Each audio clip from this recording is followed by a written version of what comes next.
things all work together very smoothly and will really help build your relationship together and create a better sense of just empathy towards your horse and understanding, and really perpetuate that idea of being kinder in our interactions with our horse. Hey there, welcome to another episode of the Willing Equine podcast. I'll be recording this episode in my car, so the audio may not be super clear, and sometimes I have my kids with me, so if you hear a little bit from them, I apologize, but hopefully you can still enjoy the podcast. I'd love to hear from you after you listen to the podcast, so feel free to comment on any of my social media platforms or email me or even send me an Anchor voice message. I was talking with a friend the other day, actually a couple of friends, and I was reminded of how unsympathetic and unkind we can be in the horse world. Growing up traditionally, I had a lot of exposure to some really rough handling with horses and some just general lack of kindness and empathy towards these animals that are really very sensitive. And a lot of it was due to misunderstanding and not knowing what we know now. Things like that we didn't know that pulling their manes was quite uncomfortable for them. I mean, it feels very similar to when we were to have our own hair pulled out. So, and we have research to back this up, and that we thought that their skin was tougher and thicker than ours, so therefore it was okay to hit on them harder or use spurs harder, whatever it was.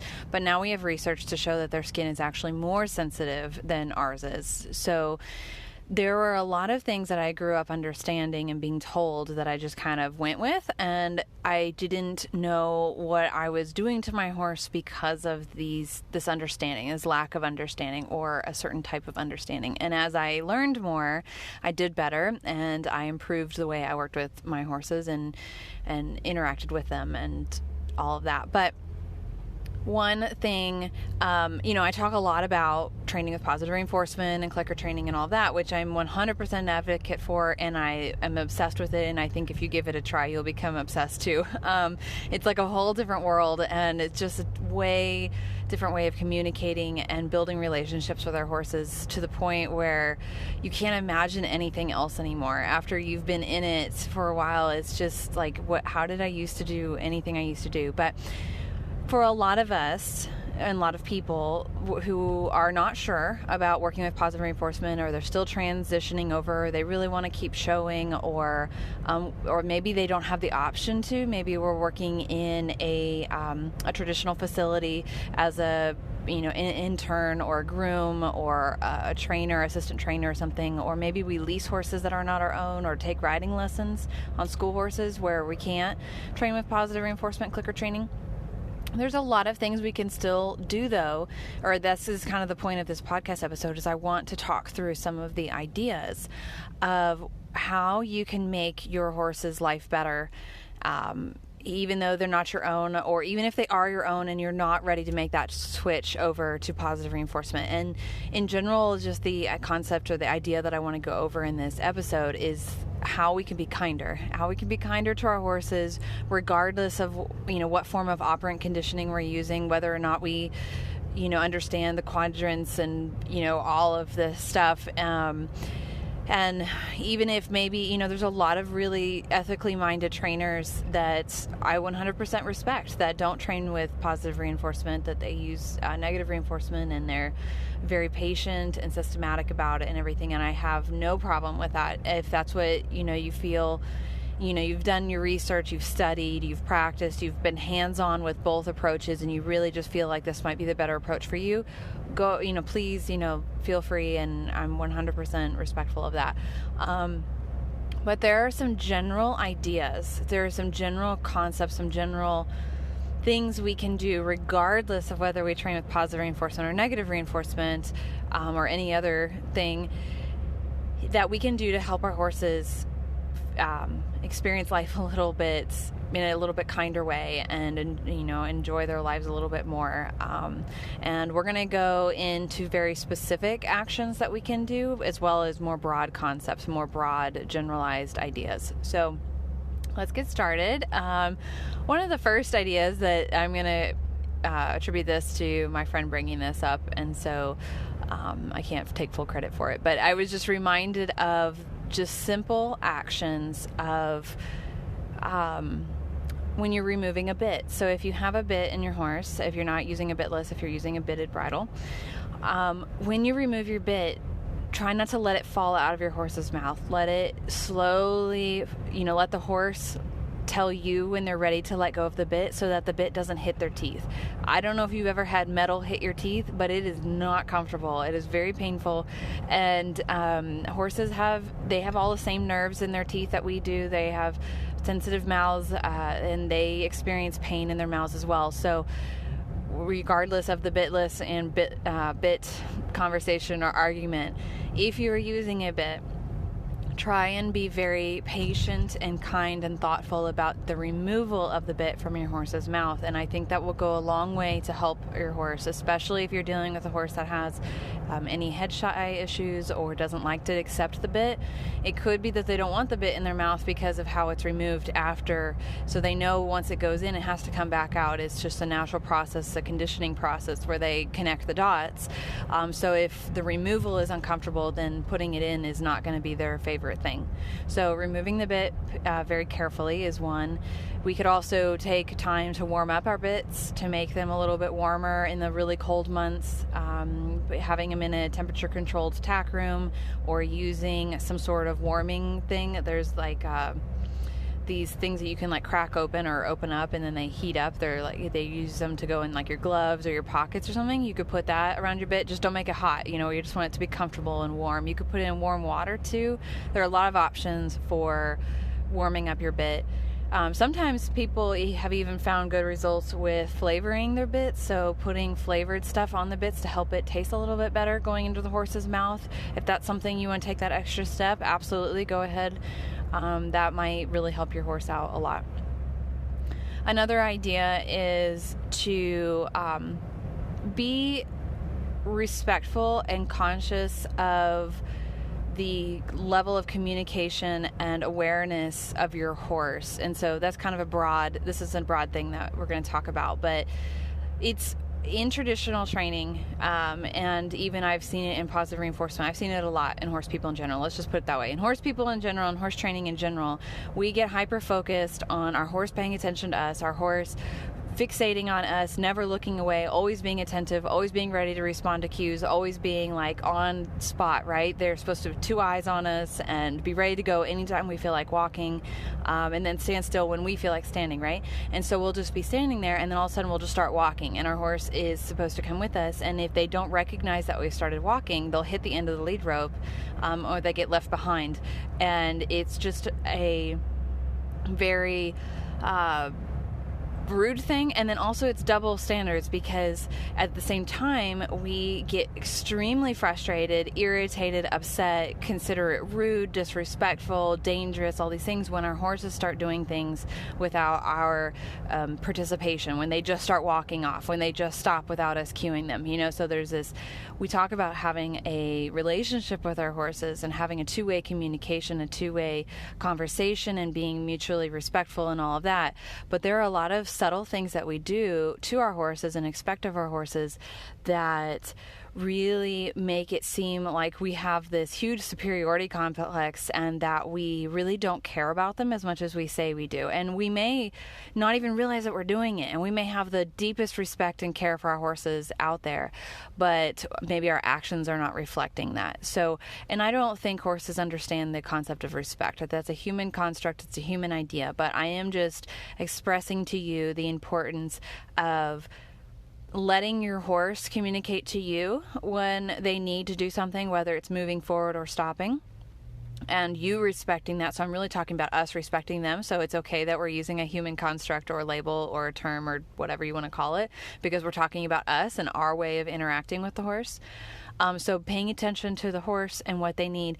And also when we want to go somewhere, when we want to walk forward or we want to stop or we want to ask them to trot or we want to, ask them to turn, to give them a heads up and to give them time to respond. So a lot of times when I'm getting ready to ask my horse to trot, I will give them a verbal cue. I'll say ready, and that I can see them. I can see them perk up. They're like, oh, we're going to trot. And then I'll cue the trot, and then we'll start trotting. And it's this beautiful, smooth transition. Absolutely, like rarely is there any delay. They've prepared themselves. They're ready to go. And then I ask for the trot. So it's like you're looking at the human next to you in this conversation. Let's say there's two people and you're side by side with your BFF, right? You're just walking together, like, and you're getting ready. You're on a jog. Let's say you're on a morning jog. You guys exercise every morning together, and you look beside to your friend and you say, are you ready to start jogging? And then they're like, okay, just 1 second. Okay, now I'm ready. And then you guys start jogging together. That's the type of communication we need to be having with our horses. And you can come up with all kinds of different ways of creating this type of communication. What I'm trying to express to you is the importance of not just abandoning your horse and expecting them to be in this hypervigilant, like really intense, like, oh my gosh, what is she going to do next? Because if I get left behind, or if I'm not ready all the time, I'm going to get punished for it, or I'm going to hit the end of a rope or whatever. Something's going to be uncomfortable, increased pressure, whatever it is. Even with positive reinforcement, there's not that increased pressure, so to speak, like the negative reinforcement pressure, and there's not the positive punishment that follows, but there could be a negative punishment aspect. And I talked about this in a previous podcast episode, actually the exact previous one.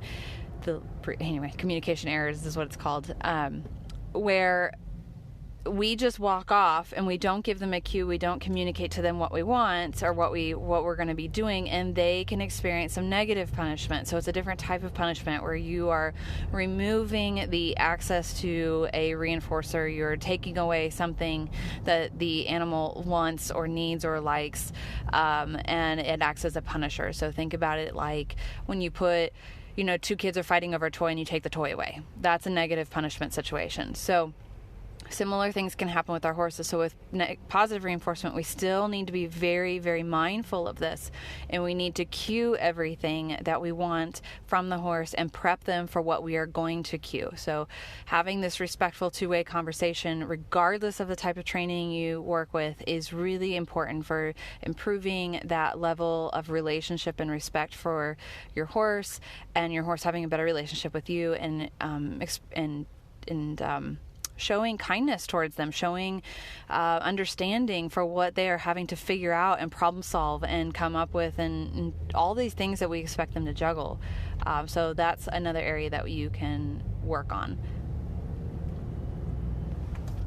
Another really just easy, practical application way of working with this idea of improving our kindness towards our horses and our empathy towards them is respecting or understanding discomfort during grooming in different ways. So one I mentioned earlier was mane pulling. I highly discourage mane pulling. It's very uncomfortable for horses, and every time I've worked with a horse that has been previously had their mane pulled regularly, and then I give them a choice whether or not, so I do consent-based grooming. So if my horse doesn't necessarily want that type of grooming or this type of grooming, they are free to communicate to me that that's not something that they want right now. So taking this into consideration, where my horses have full autonomy to tell me what's comfortable and not comfortable, whenever I work with a horse that has been previously had their mane pulled regularly, whenever they're eventually given a choice, even just to have their mane brushed, not pulled anymore, not pulled at this point, they will usually decline, and it takes a very, very, very long time to recondition them to the idea that having their mane brushed gently is very different from having their mane pulled, and that it's not going to be as uncomfortable as it was before. So as much as some horses tolerate it better than others, and we can make our horses stand still for it, and that the show, fashion is to have a pulled mane rather than a cut mane, I think it's really unkind of us to be continuing to do something just for fashion's sake that we understand is painful for our horses. And so there are ways that you can cut your horse's mane that make it look more like a pulled mane. There are lots of different tools out there. There are different techniques. I haven't, I even when I was showing in the hunter jumper world for a long time in dressage too, so for a while I was pulling my horse's mane, but it just never sat right with me. And there are a lot of things I did that I didn't catch on to, so I'm not pretending like I have some sort of extra level of empathy and I, fought the crowds and I went and did something that was abnormal and I'm this hero. Like absolutely not. I did so many things that I should have caught much earlier on, but I didn't. But mane pulling in general, for whatever reason, it really bothered me. Probably because I had a horse that expressed a lot of discomfort when his mane was pulled, and so they would just twitch him or sedate him to pull his mane. And that, it just hurts my soul thinking back about that. But I stopped mane pulling after a couple of years. I was really young at the time, so I didn't know to tell my trainers and people to stop pulling his mane, that I would do something else. It was just what we did, and I couldn't fight them on it, even though it was my horse. And so with future horses, I learned how to cut a mane so that it looked nearly identical to a pulled mane. It's a little bit more challenging with a horse with a thick mane, but you can do it. There are ways of doing it that make it look better. And then honestly, at some point, we just need to change the fashion. And that's going to start with us. So yes, the fashion may be pulled manes, but if we stop doing it and we start admiring other fashionable statements, then that's how things will change. That's how it happens with fashion for people too. Clothing and everything is the people decide what they want to wear, what they like, and then the suppliers and the fashion, all that will change. It takes time, but it will change. So the other thing that kind of falls in line with this is whisker shaving and cutting. In a lot of countries this is banned, and it should be banned here in the US where I live too. We shouldn't be cutting the horse's whiskers. They need it for their sensory needs around their muzzle. They can't see directly underneath their muzzle, and so the whiskers help them to feel the ground, to feel what they're eating, to feel everything. And there's articles on this. There's a lot of information on this. I don't know whether it's painful to have them shaved off. I would imagine it's not super comfortable because they are very, very sensitive with extreme amount of nerve endings. And that's how they're able to sense what's underneath them and around them. They feel through the vibrations of the whiskers, just like your cat or dog does.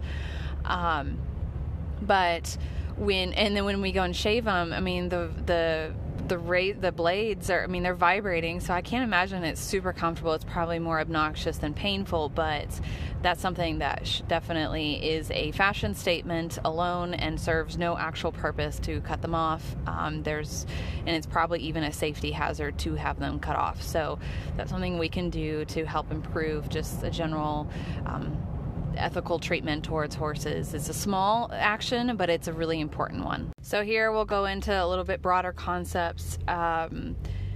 So one of the ones something that I do with all my horses, it doesn't matter what we're doing, how long we're doing it for, I always provide some access to forage. So the only time I don't have something for them is if we're in an active training session and I've brought them into the barn or into the arena or whatever, and even then I'm still training with food. So I pretty much supply my horses food around the clock all the time. They can tie without food. We do practice this for short amounts of time where they'll be able to stand for 5 to 10 minutes without a hay net or something like that. But anytime I want to tie my horse to a trailer, if I take them somewhere, we're transporting, we're going to the showgrounds or in a show stall, they have to wait in between classes, whatever it is, doesn't matter. If there's any length of time over, let's put a general number on it, if any length of time over 15 to 30 minutes where they're just expected to be there or stand there, or it doesn't matter what they're doing, if 15 to 30 minutes, there should be some sort of food provided for them, a forage-based food. So hay, soaked pellets, soaked hay cubes, alfalfa, something, a grass, something. They need something. So obviously if you're in an arena and you're training and your lesson, let's say a lot of dressage lessons are like 30 minutes to an hour, a lot of riding lessons, that's kind of 45 minutes as a general range. And you're not training with positive reinforcement, then I get it, you won't have food available. But the rest of the day they should have food available in their pasture, in their stall, whether they're tied up being groomed. There's a whole, like, all kinds of situations. I've seen horses tied to trailers for hours and hours at a time without food, and they'll have water but no food. And for humans that would work. For dogs that even works, because they typically go longer periods without eating. They're a different species. For cats it works. For a lot of animals that works. That's fine, that they have that they don't have food supplied all the time. But for horses it doesn't work. They're designed to be eating all the time. You should pretty much assume that your horse needs food round the clock. And so anytime we can offer them food, that is a huge bump up in the treatment of the horse and the consideration for their species and what it is that they need.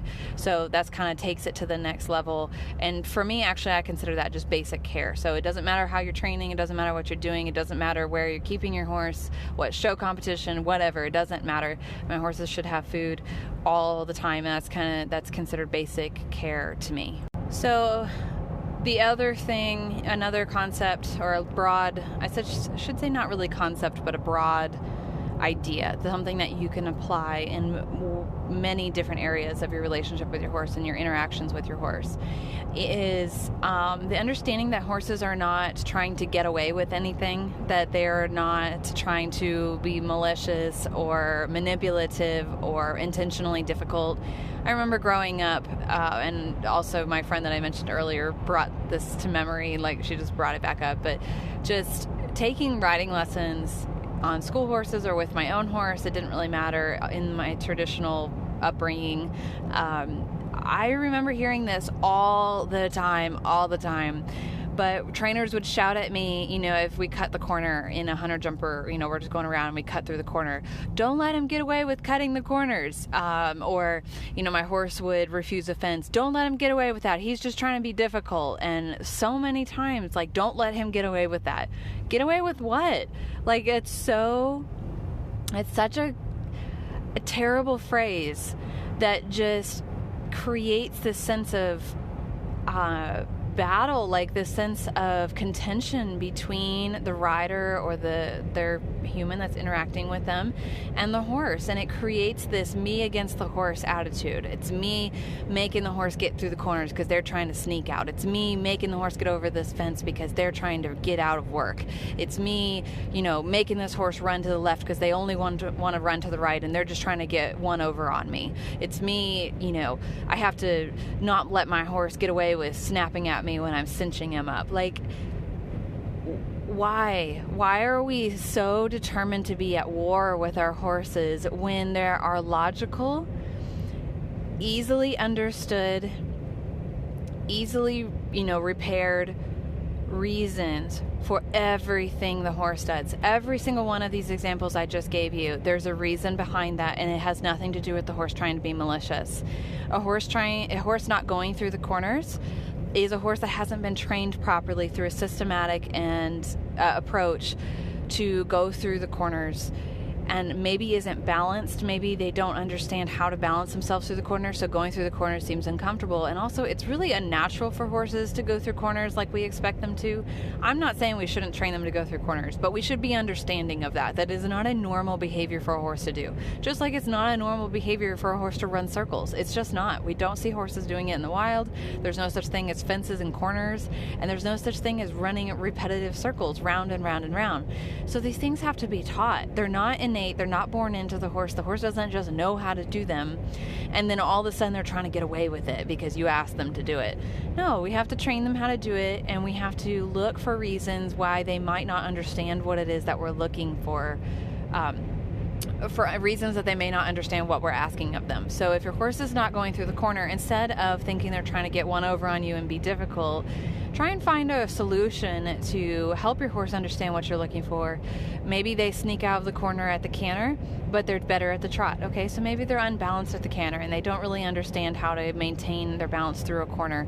Maybe you're leaning to one side significantly, so they're having to struggle to catch you. Maybe their saddle isn't fitting, so it's making it really challenging for them to stretch out the outside and compress the inside to make it through a corner in a bend. Maybe they are out somewhere, like maybe they need an osteo adjustment or a chiropractic adjustment because the ribs are hurting, maybe, and this might show up more when they have a difficult time going through their corners on to the right, but less of a difficult time going to the left. You know, there's so many variables to every situation, and I can't possibly give you a one solution for all. If I could, I'd be a millionaire if I could fix everybody's problem with one fix, with one solution. But I guess you could say, though, that the idea that your horse is not trying to get one over on you and that there is a reason for what they are doing is the solution to your problem. Every single problem you have with your horse, the solution is that there is a reason for that behavior, and we have to find a reason for the behavior, and then we have to teach the horse the alternative behavior that we would like them to do. And when we can do this, then we can become really skilled and really kind and effective trainers for our horses. So really understanding this concept and this idea, you can take it into anything. You can take it into cinching up problems, girth sourness. You can take it into being buddy sour. You can take it into the not wanting to go into the arena. You can take it to refusing jumps, all of these different ideas. Let's stop saying things like, my horse is trying to get away with this, or my horse is, let's stop shouting at our students, don't let him get away with that. That is, you are not teaching your student anything by telling them that, and you're creating a sense of conflict and war between your student and their horse, and you're going to create bigger problems than you're going to fix. And it's telling them to not let the horse get away is you're just, it's ineffective as a coaching protocol too, because it doesn't give them any actual tools on how to repair the situation, and it doesn't tell them it doesn't educate them on how to be good horse trainers and ethical horse trainers and horse caregivers. So as coaches, we need to be doing a better job of teaching our students how to process and understand and observe and really dissect our horse's actions and what it could mean, and then how to improve upon our horse's behavior and get the behavior that we would like to see in a manner that is effective and ethical at the same time. Which kind of brings me into my next topic. My next idea is our word choice. So word choices in the way we talk about our horses and the way we interact with our horses mentally in our mind, and then it comes out in the way we act with them physically on a day-to-day basis. So again, if we're talking about our horses trying to get away with things, if we're talking about our horses being malicious or difficult, or there's all kinds of other slightly inappropriate words that I could use that I hear horse people use all the time. I hear people cuss about their horses all the time, use terrible words, especially with mares. There's all kinds of words we use to describe them when they're acting up. We could also say things like they're being a bully, or they are being stubborn, or malicious, or I've already said malicious a couple times, or rude. There's all these words, but when we talk about our horses this way, it predispositions us. It creates this sense of treating our horse in a way that would be appropriate in our minds to respond to someone or something that is being rude or difficult or disrespectful or blah, blah, blah, like you keep going, right? So if in our minds we're thinking, if we're talking about another person, we're like, well, that person's just rude. How would you treat that person, right? And while I would say that let's not talk about other people that way, let's have our same level of kindness and understanding and towards other people, and let's really try and problem solve versus just label and create these ways of thinking about people that justify our actions and make us feel like we're justified in feeling offended and like we should protect ourselves and be defensive and all of that. We need to be doing the same thing with our horses. We need to be really breaking down what it is that they're doing instead of labeling it. So your horse bites you. Okay, yes, that is physically very painful. It's probably emotionally hurtful too. You're like, why did you just bite me? We take things at a very deep emotional level. We take it very personally. Horses are far less personal. They are less, they don't tend to carry around baggage and hold grudges like we do, and they don't take things so personally. And we can see this all the time in the herd environment. Horses will do something to another horse, in like 5 seconds later they're BFFs, right? I hear this all the time. They treat each other so terribly, but as soon as we try and separate them, they get really upset about it. Or, 1 minute they're tearing each other apart, and the next minute they're just totally chilling BFFs. So while we could talk about all of the reasons behind that idea of horses tearing each other up and why aggression is so high in domestic herds, that'll have to stay for a different podcast episode. We need to take a little bit of a piece of their book. We need to really watch this and learn from this a little bit and stop taking our horses' actions towards us so personally, because when we take things personally, we tend to physically respond to what our horses do in a very personal and emotional way. So when your horse bites, you're going to be prone to lashing out at them in anger and frustration and feeling justified in what you're doing and defending yourself and putting the horse in their place, and we will just respond and lash out of emotion and rage and feeling offended and like they were coming after us and being personal. When in reality, your horse is probably biting at you because you missed all of their other forms of communication, as they communicated to you that you cinching up the girth was extremely painful because they have a rib out, or it's fixed, or whatever word, or maybe they have ulcers or something like that. So they're communicating to you that the cinch is very, very uncomfortable. Please stop. They put their ears back, they raise their head, they tense their face, they swish their tail, they stomp a foot. We ignored all of that, and then finally they're like, really, lady, you need to stop, and they whip their head around and they bite at us. Well, that was our fault. We missed all of the other signs. We completely ignored it. We saw them and we just said, well, you're just being a sissy, and continued on doing what we were doing out of blind arrogance and us feeling like we're justified in whatever we feel like doing to our horses. And so we respond out of emotion and rage then to this response from the horse because we feel justified in what we have just done, but we've completely missed the fact that we've blown over all of their forms of communication and have just plowed along doing whatever it is that we want to do, and are using all of these words to justify what it is that we're doing and responding out of emotional rage. So that kind of went off on a little bit of a tangent. That wasn't exactly the concise little point I wanted to make. It was kind of a multi-point, which is that words we use perpetuate emotions and responding out of emotions rather than logic, and rather than assessing our horse's behavior and figuring out what it is they're trying to communicate and all of that.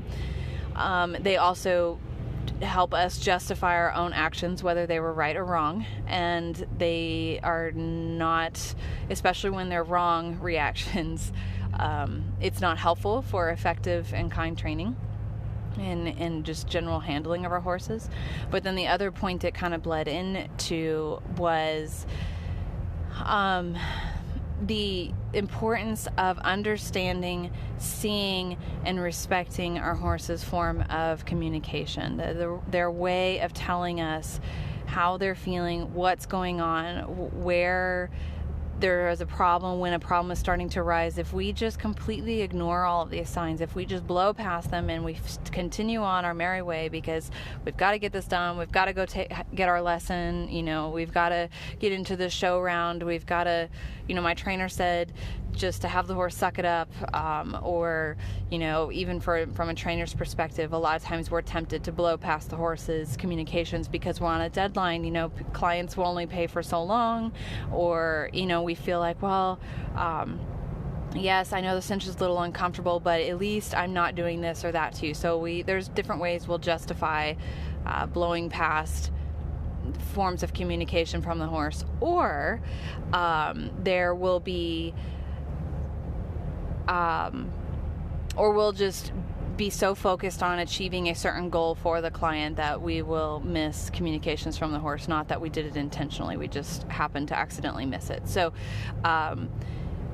when we do not listen to our horses, when we don't see their forms of communication in the subtle form, we create these bigger problems with it, which then create the emotional roller coaster mentioned earlier. But it also creates a sense of lack of understanding and communication and relationship between us and our horses when they are not listened to, when we don't hear them, when they try and communicate with us and we just blow past it. It's a one-sided relationship. So we can be kinder regardless of the type of training that we're using, regardless of whether it's traditional, regardless of whether you're in the show world, regardless of whether you're doing part of positive reinforcement or not, just by listening to our horses' more subtle forms of communication. Okay, so back to some more very bullet point practical application ideas of ways you can implement a little bit kinder interaction with your horse. Different ways you can directly apply these concepts into your day-to-day interactions with your horses. Some ideas I have for you are being a little bit more considerate about our horses' hooves and how they feel. Horses' hooves are actually they have a lot more feeling in them than a lot of us are ever taught as far as when a horse is getting threshed. Thresh is very, very uncomfortable and painful for horses. It's an infection of the foot which has tissue in it that has to expand and contract, and this is where all their weight is bearing on their feet. So treating thrush right away, staying on top of it, is extremely important. Changing the environment to prevent thrush from occurring, also changing the diet to reduce the occurrence of thrush will help tremendously. Also being aware of the fact that when you clean out the feet, if your horse has thrush, this could be a painful process for your horse. So be considerate of that. Another idea is how you groom your horse. So back to previously mentioned about the mane pulling, the same idea I apply to other areas of grooming, like currying. Some of my horses don't really like currying, some of them don't like soft brushes. So letting your horse really communicate to you what forms of grooming they like will be very helpful to you. And even if you're not using a fully consent based, as far as at liberty, your horse can walk away, or they give you start buttons and stuff like that, you can watch their subtle body language forms of communication to tell you what they like and don't like, and respecting that will be really important for building your relationship. Another really practical application idea is the concept of the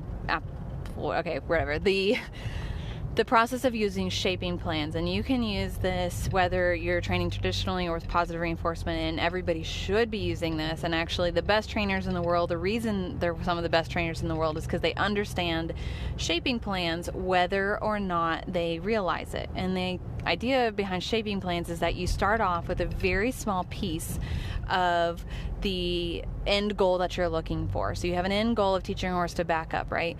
And if you're doing it traditionally, you would break it apart into little tiny pieces. So if I want my horse to back up 4 steps, we're going to start off with not just taking 1 step back, but we're going to thin slice it all the way down to, can you just shift your weight back when I apply a little bit of pressure? So you'll start off with that very, very first tiny step of applying just a tiny bit of pressure and just holding it until you see that weight shift, and then you release the pressure. And then you apply a little bit more again until you get that weight shift again, then you release the pressure. And then after 2 or 3 reps of that, then you'll go ahead and say, okay, we're ready for the next step, which means, now you're looking for either a bigger weight shift backwards, or your horse might offer a full step backwards at this point, and then you keep building. And that's a shaping plan.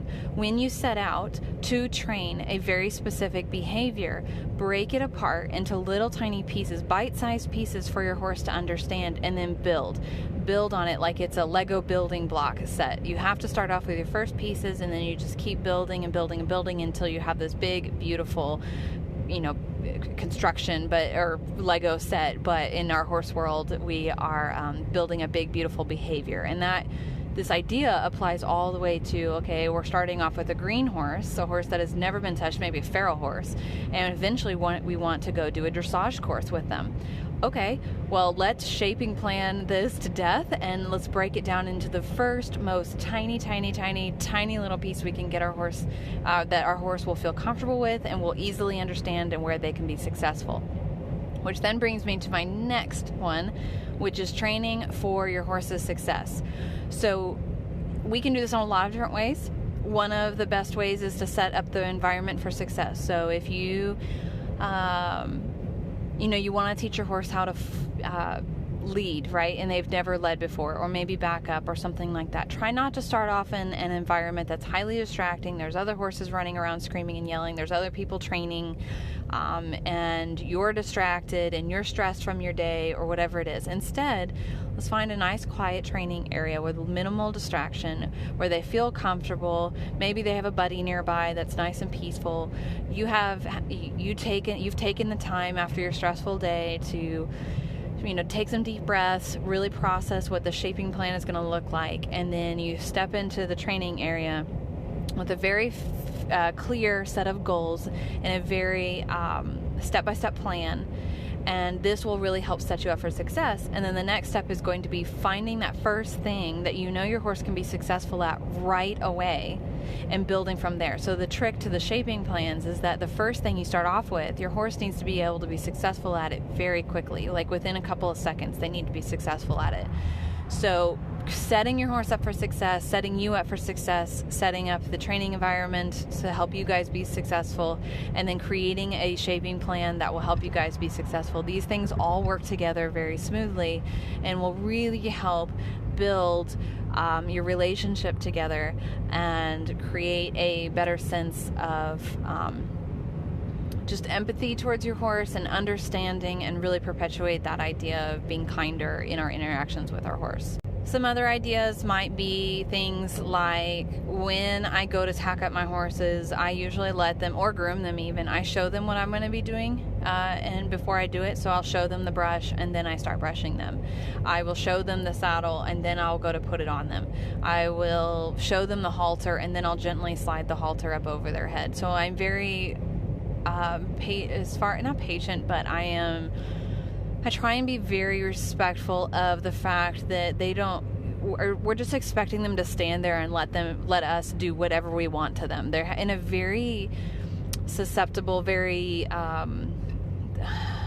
vulnerable, that's the word, vulnerable position, as far as we tie them up, we leave them out in the middle of nowhere, there's no buddies around, as far as nowhere, meaning like your walkway or your grooming stall or whatever. There might be some buddies nearby, but they're trapped in this area, and then we come and go as we please, and we throw all sorts of equipment on them, and then we take them out to the arena, and then we ride them, and then we put them back, and they are not allowed to do anything other than what we're asking them to do, and they're just supposed to accept all of it without blinking an eye, right? So this is a very vulnerable position that we're putting our horses in, and while they can be absolutely prepared to do all of this in an ethical and kind way, and they can handle it very, very well.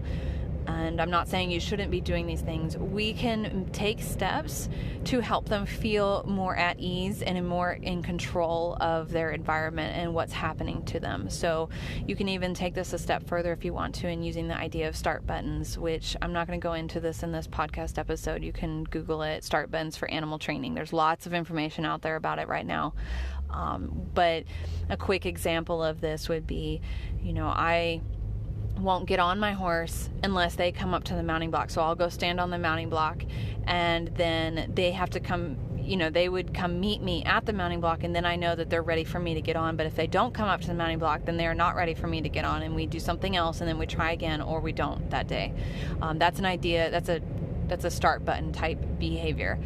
And I know for a lot of you, you're probably like gasping, like, oh my gosh, will I ever get to ride my horse? My horse would never do that. But trust me, it's amazing. It's this amazing counterintuitive thing where the more control you give your horse, At first they'll start saying no more often, but then they start saying yes, and then the yeses start coming hard, and they start coming fast and often, and they start saying yes more than they ever would have before. So at first, yes, there's a little bit of they stop saying okay to being ridden, but as you continue with this idea, this training protocol, and as you continue to apply giving them a sense of control in their training and in their environment, they start feeling way more confident and comfortable and saying yes, because they know that you will respect a no. And that's the trick about it, is respecting the no. And this isn't so much a practical application for a lot of you, but for some of you, and you can even just be mulling on this idea even if you're not ready to use it. Understanding and respecting your horse's no for something is really key for building up a better relationship with your horse. If your horse doesn't want to take, I guess this is practical application, so I'll just go ahead. If your horse doesn't want to go over a fence, there's probably a reason, and you need to respect the no. Instead of fighting them for going out to go over, instead of using your crop and kicking them until they go over it, consider that they might be scared. Consider that they might need more time. Maybe they're not physically fit for it. Maybe it's uncomfortable to take this jump. It's okay to let your horse say no. It's okay to let them refuse a jump. This doesn't mean they have to continue refusing jumps, and this doesn't mean you should make this a habit, or as far as, not a habit, but because that's not a good word to use with horse training, but it doesn't mean that this becomes your new norm, that they're just going to refuse all the fences. It just means that you're like, okay, this isn't normal for you. You refused it this time. Why? Let's go back and problem solve, like I talked about earlier. Let's figure out why you refuse this jump. Maybe I get off and I show you the jump. Maybe we figure it out, and then we go over it. And the more often you do this, the more your horse will start to trust you, that you're not going to take them over something that's super scary, and you're also not going to punish them for being scared or punish them for saying no. Same thing with riding and the mounting block, that example I gave earlier. If I forced my horses to let me get on, and maybe my horse, I've talked about this before in another podcast episode. I have one horse in particular. She struggles from getting sore back pretty often. She just has a longer back, and she's downhill, and it's just something we are aware of and we're working on. And she doesn't wear a saddle, so it's not from a saddle. But there are days where her back is more sore than others. And if I let her tell me when it's okay to be ridden and when it's not. And if she tells me that her back is sore by not coming up to the mounting block, then I respect that. And this has made a huge difference in the rest of our relationship and our rides. Our rides are the rides that she says yes, which are 90% of the time. I don't remember actually the last time she told me we're not going to do a ride. Those rides are a lot more safe now. She's less prone to bucking or crow hopping or bolting like she used to do all the time in rearing. She used to rear too, because she's able to tell me when she's in pain. And those behaviors were symptoms of the pain happening and us not understanding or knowing what was going on. So allowing your horse to have a no and to communicate a no can keep you safe in the long run, and also can prevent further damage. Imagine if I just continued to really insist that she be ridden and that, you must do this and whatever. It's going to cause more pain. Her back's going to get worse. We're going to have bigger and worse behavioral problems. It's going to be dangerous. Eventually she's going to throw me, or, I'm going to get dumped or whatever it is. And then I might break something. It could get really risky and dangerous. But if we would just listen to our horses telling us no, and telling us that something is wrong, then we could avoid a lot of these common injuries and problems that equestrians have. The injury rate for equestrians is really high, and I feel like it's only that high because we don't listen to our horses. We don't hear them say no. We don't respect or hear and listen to their body language and them communicating that something is wrong. So if we could make a change there, I feel like we could reduce the risk level of being an equestrian. I see a lot of people that are super proud of how many times they've fallen off, or that they've bucked out this horse, or I see all the time like, oh yeah, equestrian, being a horseback rider isn't a sport. Well, why is it that, and then they show a picture of some horse and rider just absolutely getting destroyed, falling over a fence or something like that. And I'm just like, why are we proud of that? Why are we proud of pushing our horses past their nose, past them telling us that they're done, that they can't do it, and then injuring us and injuring the horse. And anyway, I could go on a huge tangent about this. I'm not saying that horses aren't, it isn't a risky sport, and I'm not saying that it's not a sport, and I'm not saying that you can't do high-level performance and that it's going to be perfectly safe every time. But I'm saying I think we could dramatically reduce the risk level if we started listening to our horses a lot more. All right, well, I feel like I have rambled on long enough for this podcast episode, and I could honestly just go and go and go. And I hope there's some practical application stuff in here for you. I know I went on some more like big picture concept stuff, but and I could probably do a part 2 to this as well. And I think that might be, I'll think about some more ideas as they come up, some more things that I hear people refer to or say. And actually, even as I'm saying this, I'm thinking of more ideas of things you could do. But hopefully this gives you a good place to start. And maybe next episode will be part 2 to this. I'll write down some ideas and maybe it'll be a little bit less tangenty.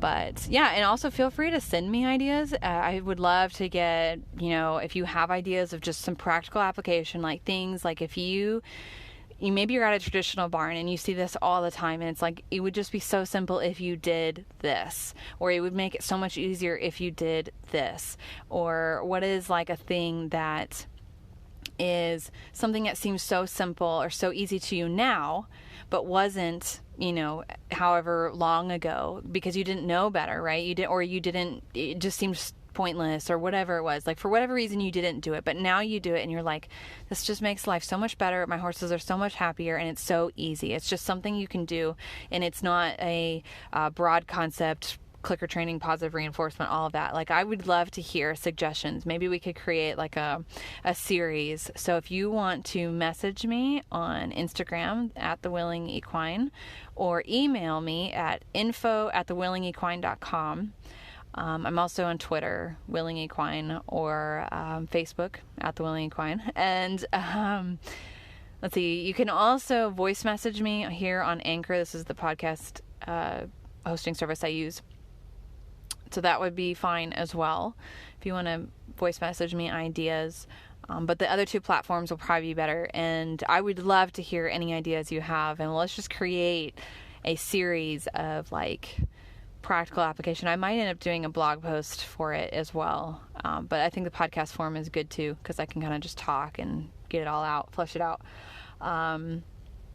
So I would love to hear just something simple. Think about what is something that a person who's just taking riding lessons at a boarding facility or training facility could do to make their horse's life a little bit better, even though it's not their own.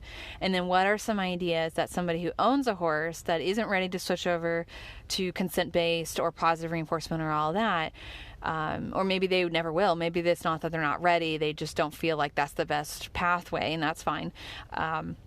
What is something that you feel like could be applied to a traditional training program, or a very, anyway, so to make it more empathetic and understanding of the horse and kinder to the horse, and help improve the relationship. I would love to hear any of those ideas, anyway. So yeah, just send them to me through those platforms, and I look forward to part 2 of this.